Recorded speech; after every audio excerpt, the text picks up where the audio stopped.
Ein österreichisches Dorf, aber mitten im Urwald. Hast du mal von 13 Linden gehört? Ich habe es kaum glauben können, dass diese Tiroler Kolonie in Brasilien wirklich existieren soll. Das heißt, waren deine Eltern dann die Ersten, die hergekommen sind? Meine Großeltern. Deine Großeltern? Mein Vater ist schon da in 1940 in 13 geboren. Wie soll das da aussehen? Und wie sind die dorthin gekommen? Ich habe mich auf den Weg ins südliche Brasilien gemacht, um herauszufinden, wie die Menschen in der österreichischen Kolonie leben. Bist du in Österreich geboren oder bist du hier geboren? Ich bin hier geboren. Okay. Ja. In deiner Familie, wer ist da hergekommen nach 13 Linden? Mein Vater und von meiner Mutter die ganze Familie. Ja, ich komme gerade aus Treze Chilias. Das ist der portugiesische Name von 13 Linden. Und es ist einer der Orte auf meiner 4-jährigen Südamerika-Reise, der zu den lebenswertesten Plätzen zählt. Warum? Naja, diese urige, wunderschöne Stadt und diese herzlichen Menschen muss man gesehen haben.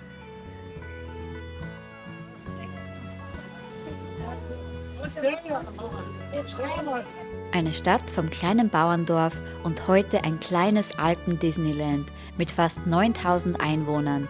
Eine brasilianische Melange mit österreichischen und italienischen Vorfahren.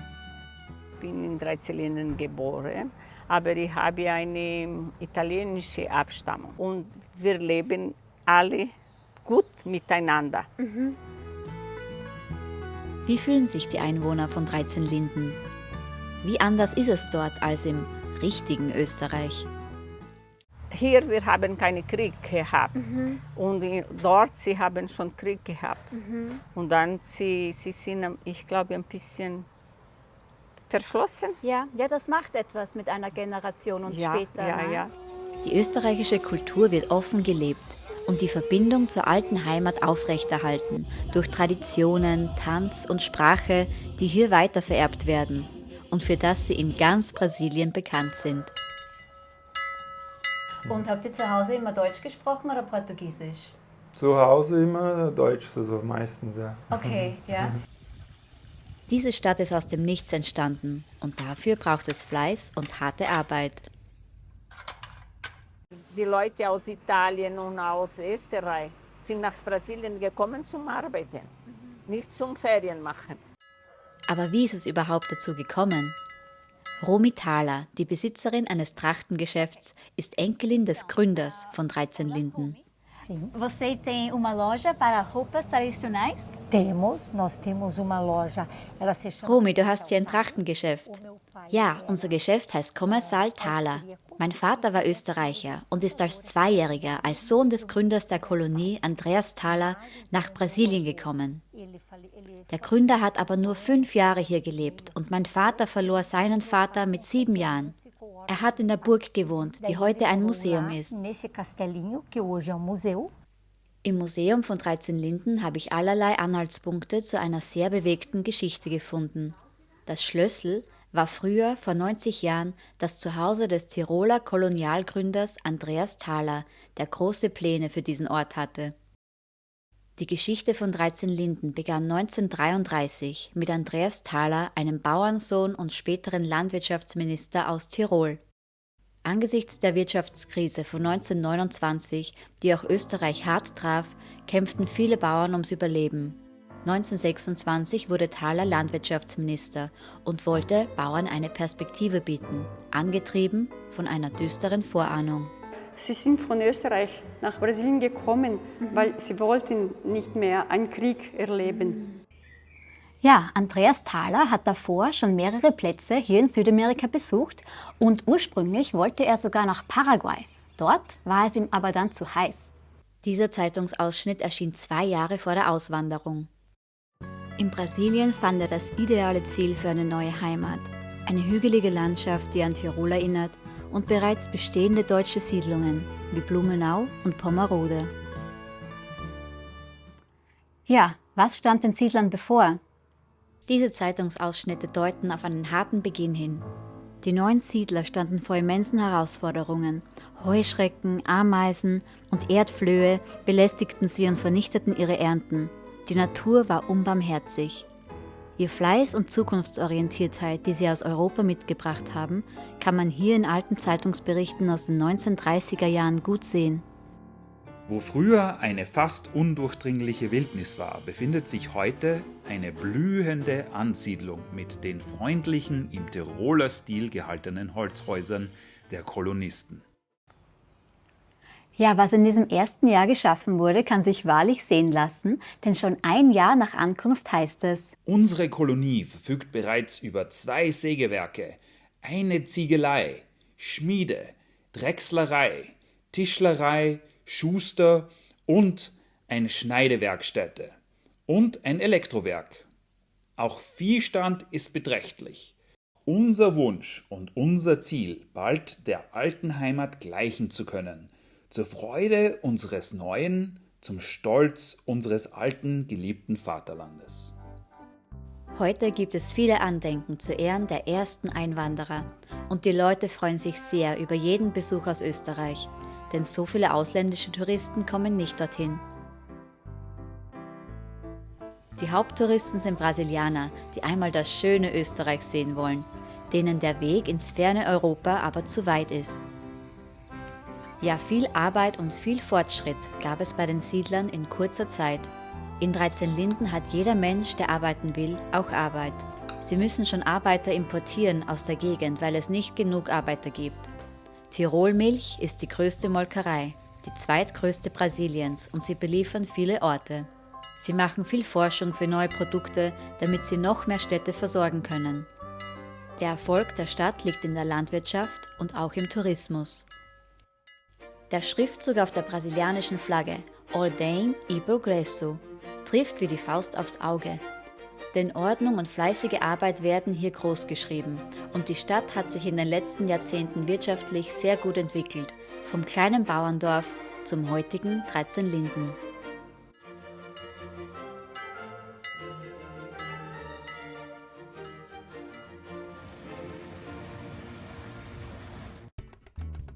Als Tourist kommt man wahrscheinlich nicht nach Brasilien, um eine österreichische Kolonie zu besuchen. Da fährt man eher nach Rio de Janeiro oder schaut sich die schönen Strände an. Dort wird man dann auch ganz andere Brasilianer sehen, als hier in Tirol. Morgens hallt schon das Alphorn vom Hotel 13 Linden. Das Frühstücksbuffet sieht aus wie in einem Tiroler Alpengasthof.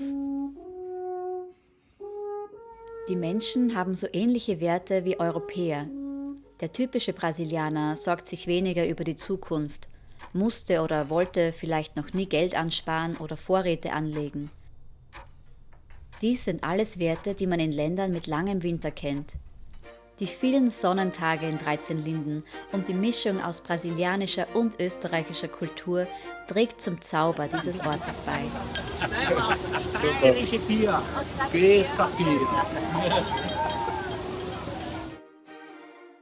In Treze Chilias gibt es gute Handwerksarbeit, beeindruckende Architektur und extrem freundliche Menschen.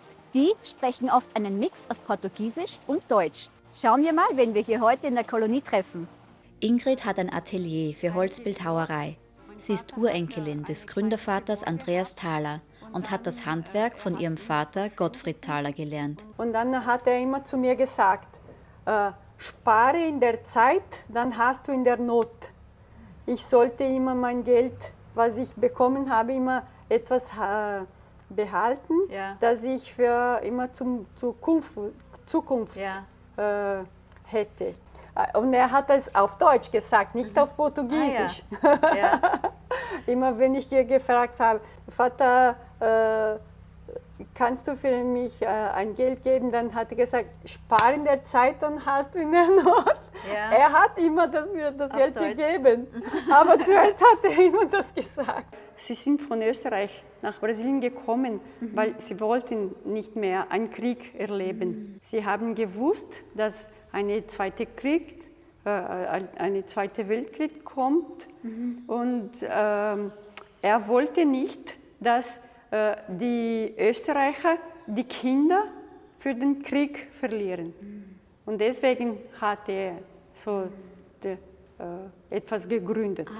Maximiliano Vittl stellt die Wetterhähne im Ort her, die Gockel, und erzählt mir etwas über seine Familie. Bist du in Österreich geboren oder bist du hier geboren? Ich bin hier geboren. Okay. Ja, ja. Und in deiner Familie, wer ist da hergekommen nach 13 Linden? Mein Vater und von meiner Mutter die ganze Familie. Meine Mutter ist von Osttirol gekommen und mit 8 Kindern. Wann sind die gekommen? Sind beide am 37 gekommen. Also hast du erfahren, wie war 13 Linden für Sie damals? Also es war ganz neu und Sie haben von neuem beginnen müssen, ne? Ja, 13 Linden hat begonnen am 13. Oktober 1933. Das war von Minister Thaler, wo die erste die Pioniere war. Und wo es die schlechte Zeit war in Österreich, wo es viel war viel Arbeitslose. Und dann war so ein Versuch, ein neues Leben zu kommen. Die Menschen leben das Österreichische in Brasilien, aber sie besuchen auch gerne die Heimat ihrer Vorfahren. Mich hat interessiert, wie sie es dort finden. Você já esteve na Áustria? Eu já estive na Áustria umas 8 vezes. Warst du schon mal in Österreich? Ich war schon 8-mal dort. Ich kenne Tirol, die Wildschönau, wo mein Vater geboren ist. Nasceu. O que você acha? Wie findest du Österreich? Maravilhosa. A Áustria é maravilhosa. Wunderschön, fantastisch, das Klima, die Natur. Ich fühle mich zu Hause, wenn ich dort bin. Assim como se eu estivesse em casa quando eu vou lá. Ah, sim, que bom. Jetzt habe ich noch eine Frage, weil du gesagt hast, du warst in Österreich, in Tirol, in Niederösterreich und so weiter. Ja. Das heißt, du kennst eigentlich dann beide Seiten ganz gut, oder? Ja. Wie findest du das Österreich-Bild, was hier repräsentiert wird? Ist es akkurat, ist es realistisch? Wenn du es drüben kennst, ist es so, wie man es sich vorstellt für die Leute, die hier aufwachsen? Es war so, wie sagen wir so, eine zweite Heimat, wo kein Unterschied war. Okay. Was der einzige Unterschied ist, weil da praktisch kein Winter gibt, Ja. wo im Winter nur ein Reif. Und der Winter von hinten ist schon für mich ein wenig stark. Aqui tem uma representação da Áustria, né? Sim. Você acha que... Findest du das Österreich-Bild hier realistisch? Acho que ela é. Sim? A arquitetura, eu acho que Ich finde schon. Besonders die Architektur mit den weißen Häusern, die ganze Kultur und die Tänze, diese sind sehr stark in unserer Stadt und das finde ich sehr wichtig. Heute gibt es viel Arbeit im Ort, aber mit der Wirtschaft sah es nicht immer so rosig aus. Mauro Moser, der die schönen Glockentürme für die Dächer der 13 Lindner Häuser baut, erzählt mir mehr. Das heißt, waren deine Eltern dann die Ersten, die hergekommen sind? Meine Großeltern. Deine Großeltern? Mein Vater ist schon da in 1940 da in 13 geboren. Dann bin ich nach Österreich natürlich, habe 20 Jahre drüben gelebt. Warum bist du rübergegangen? Als damals in den 90er Jahren war 13 Linden Geschäft also arbeitsmäßig sehr schwach. Es war ein kleines Bauernort mit 3000 Einwohnern, sehr wenige Geschäfte. Der einzige große Geschäft war dort Firma, sagen wir so, war die Molkerei Tirol. Por que eles trabalham lá?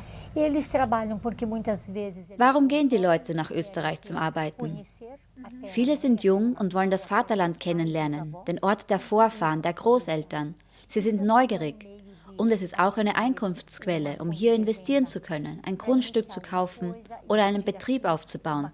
Viele machen das. Pequeno negócio. Muitos fazem isso. Und durch dem, dass wir die doppelte Staatsbürgerschaft haben, haben wir das Vorteil, dass wir nach Österreich hin können und arbeiten ohne Probleme mit der Arbeitsgenehmigung. Und das Geld, was wir drüben verdient in der Zeit haben, in den Anfang haben wir das Pension gebaut. Ah, wow, okay. Durch dem, dass mein Vater Baumeister gewesen ist. Dann hat er gebaut und wir haben das Geld bis hinübergeschickt. Wie viele Zimmer habt ihr? Ja, unsere Pension, es hat dann mit einem Zimmer angefangen und jetzt haben wir momentan 7 Betten, 7 Zimmer. Gutes Handwerk ist im ganzen Ort zu sehen. Die schöne Architektur hat sich aber erst nach einiger Zeit so entwickelt. Warum, erzählt mir Judith. Ihr Mann war Sohn von André Thaler, der Sohn von Gründervater Andreas Thaler. Und wie hat die Architektur in Tirol hier 13 Linden beeinflusst? Wie ist das passiert? Am Anfang, die Häuser waren alle aus Holz. Ja. Und später dann, sie haben aus Zement gebaut. Sie waren alle Bungalow. Ja. Und in Opa André Thaler, Ja. er war 4 Monate in Innsbruck Ja. am meisten geblieben und Oberau. Und er hat eine Zeitschrift gekauft und nach Brasilien gebracht. Seitdem, der Opa hat diese Zeitschrift für Bibliothek auch gegeben, Ja. geschenkt, diese Zeitschrift.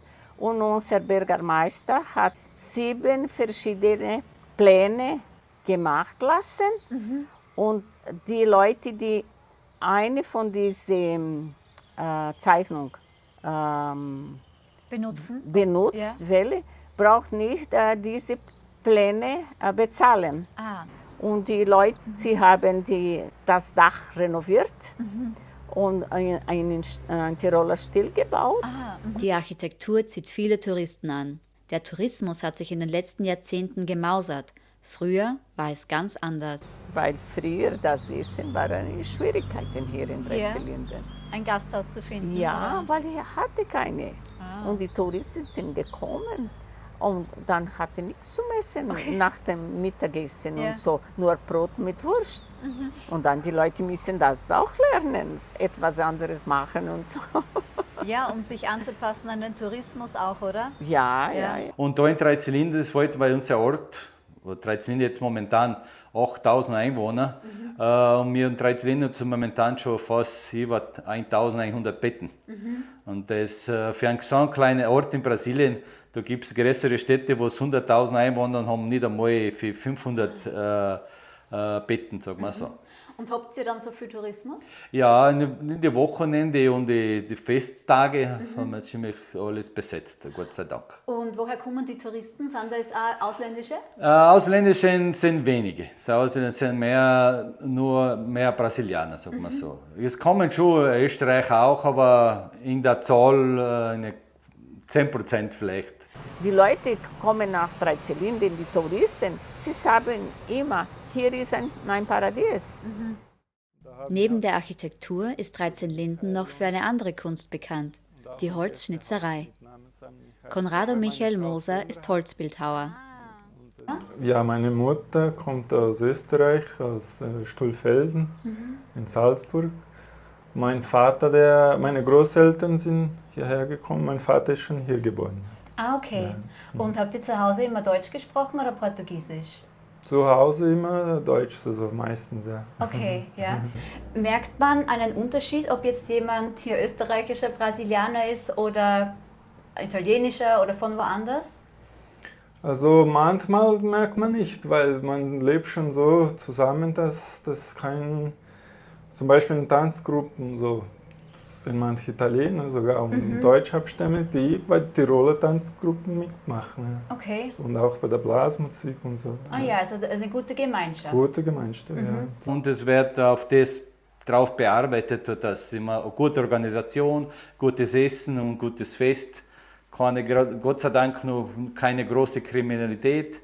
Ist noch in dem Punkt fällt sie recht auf. Was fast in ganz Brasilien, wenn du im Flughafen von Fortaleza oder São Paulo sagst du Três Sicílias, ich kenne schon, habe schon etwas gehört und nur Gutes gehört. Ah ja. Hier haben wir keine Mauern. Also, und in ganz Brasilien gibt es, man sieht die Häuser nicht. Und, so, und man geht so einfach, so wie in Österreich, so leben wir hier. Ja, sehr offen, und gell? sehr offen. Hier, Drei-Zylinder ist die zweite Heimat von vielen Leuten. Und die jungen Leute, sie respektieren diese Kultur von den Eltern und so. Und wenn man hat viele Mauern, dann man versteckt am meisten den Garten und die Häuser und so. Und wir möchten zeigen. Ja. Ich wünsche, dass unsere Stadt bleibt immer mit Tiroler Stil. Beim nächsten Mal erzählen uns die Bewohner des Ortes Drei-Zylinder mehr über ihre Arbeit. Da fängt man Also hier sieht man sogar mit der Säge die Schnitte noch. Wie österreichisch ist die? Und du machst hier ein sehr schönes Handwerk, oder? Du machst die Glockentürme auf Danke. Portugiesisch Campanario. Campanar, ja. Wir haben so Und wird sie auch durch die Kinder weitergeführt werden? Jungen, die Kinder, so, die möchten nicht mehr so eine Arbeit haben, weil das ist hart. Klicke jetzt auf Abonnieren, um Teil 2 von 13 Linden nicht zu verpassen. Die Schnitzeisen aus Stubai sind super. Ja, halten lange. Ja, 3. Generation. Ich habe noch Schnitzeisen von meinem Großvater.